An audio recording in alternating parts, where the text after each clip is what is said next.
Alright, so now what I want to do is I want to add some text fields, and that's because I don't even know if I said this, but I want this demo to resemble a login screen.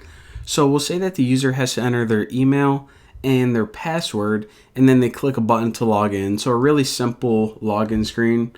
So we're going to add two text fields. So we type text field.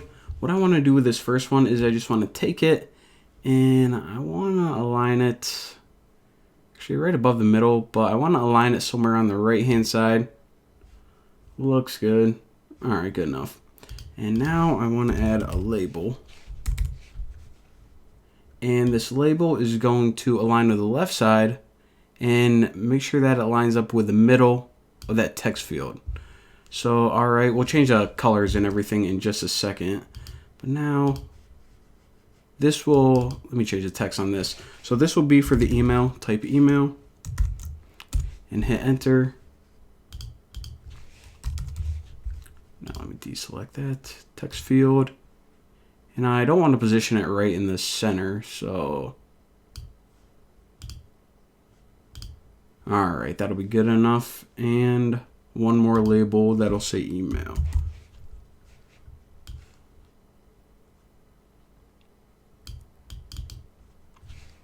Or, I mean, password. Alright, so those look pretty good. Let's just change the, first of all, the font color to white. So if you go to your attributes again, with this item selected, you can click color, and there are a bunch of different ways that you can select the colors. What I can do is, well, I might as well just go to this. Select white, close. I feel like a little kid selecting from the crayon section. This isn't professional at all. Alright, so whatever. Alright, so now that we got that taken care of, what I'm going to do now is I'm going to grab this bottom password input and I'm going to start dragging it across just so, where am I going to put it? So somewhere right there. And I know you guys can't see the little blue line, but you're going to be able to feel a little snap. And what that snap does is it says, okay, this is positioned as far as left as I want you to, because obviously there are some guidelines that we shouldn't position different elements a certain width for one another. So whenever you have a snap, it actually means something. So you should probably think about stopping there whenever you're positioning things around. So that looks pretty good. And another thing I want to do is this. You see how the word password is a little longer than the word email? Well, since they're both kind of in the same spot, what I like to do is I like to have them the same width. So I'm just going to drag this so it's the same width as password.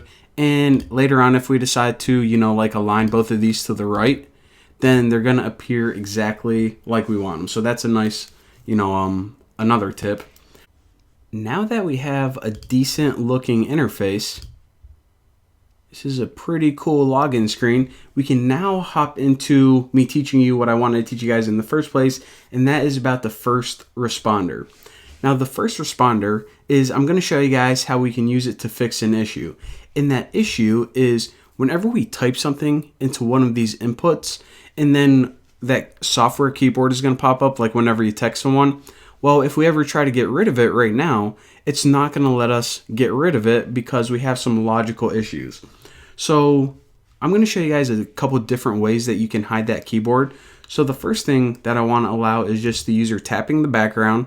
So we really don't have to change anything for that. Now another way I'm going to show you guys to hide it is if you have a button, and we'll say that it's a login button, and I'm going to put it at the top, because if I put it at the bottom, then whenever that keyboard pops up, we aren't going to be able to click this button. So you would never do this in real life, but just for demonstrating, that's why I'm putting it at the top. And you can also type like a log in. And let me change the color of this too. So select that. Text color can be tangerine. All right, looks good. So again, right now I'm just designing the interface. So let me go ahead and run it and make sure everything looks good. And all right, looking pretty sweet.